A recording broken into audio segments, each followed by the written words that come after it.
Many of you might not know that there has been an identity theft when it comes to Jesus, the human Son of God.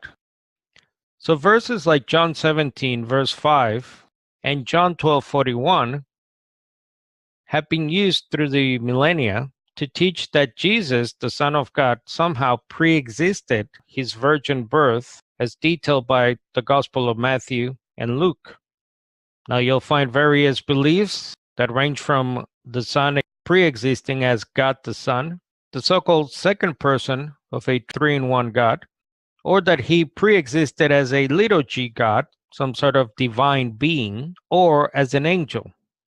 But the view that makes the most biblical sense has been called an ideal pre-existence. The Son of God was in God's purpose or plan as a fait accompli, for example.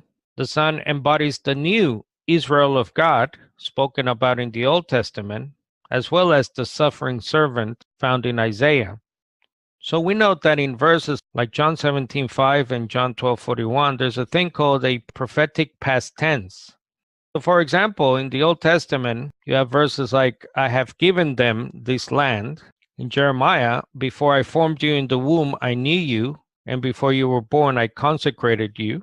Matthew 25, come and inherit the kingdom prepared for you from the foundation of the world. Romans 8, to those who are called according to his purpose, God foreknew, predestined, called, justified, glorified.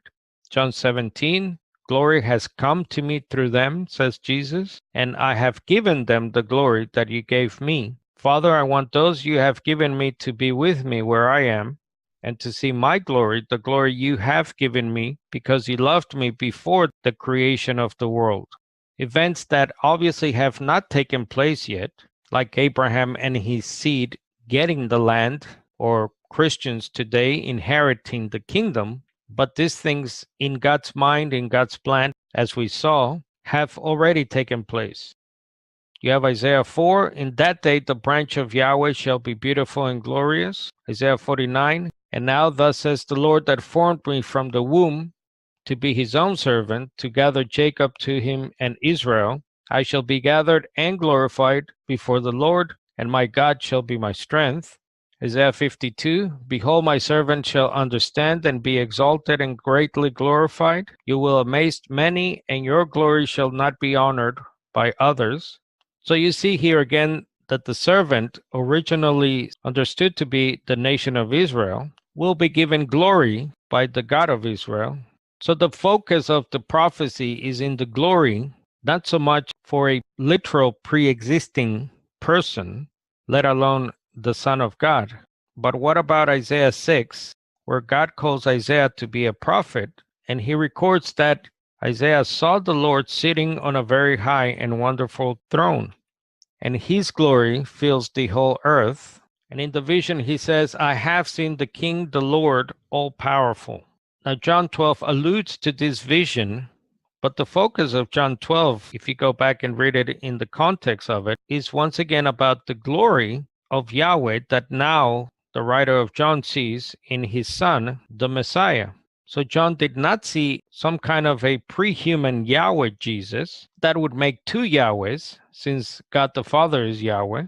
So John wrote, Isaiah said this, and then he cites from Isaiah 53 and Isaiah 6, but verse 10, because he saw his, that is Messiah's glory, and spoke of him. And once again, the figure here is of a human servant. And we know this because he's described as the branch of Yahweh, someone who fears Yahweh, who grows up like a young plant before Yahweh, and most importantly, bears the sins of all peoples, and Yahweh's will is to crush him, that is, cause him pain and suffering. To say that referring to some pre-existent God the Son, let alone Yahweh Jesus, would be blasphemous.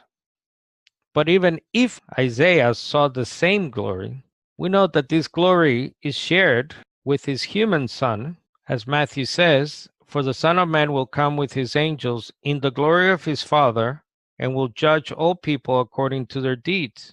And again, when the Son of Man comes in his glory and all the angels with him, then he will sit on his glorious throne. And in turn is the glory of believers, those who are in the Father and in the Son, John later says in his letters. So we go back to this theme of foreknowledge, which contradicts a literal preexistence. So Isaiah was among many prophets who saw Messiah's glory, as 1 Peter 1 says. Concerning this salvation, the prophets sought and searched diligently, who prophesied of the grace that would come to you, investigating for whom or what time the Spirit of Messiah, which was in them, pointed to when it predicted the sufferings of Messiah and the glories that would follow them. And you can compare that with Jesus' statement in John 8, where he talks about Abraham who rejoiced to see my day, and not literally his pre-existent person.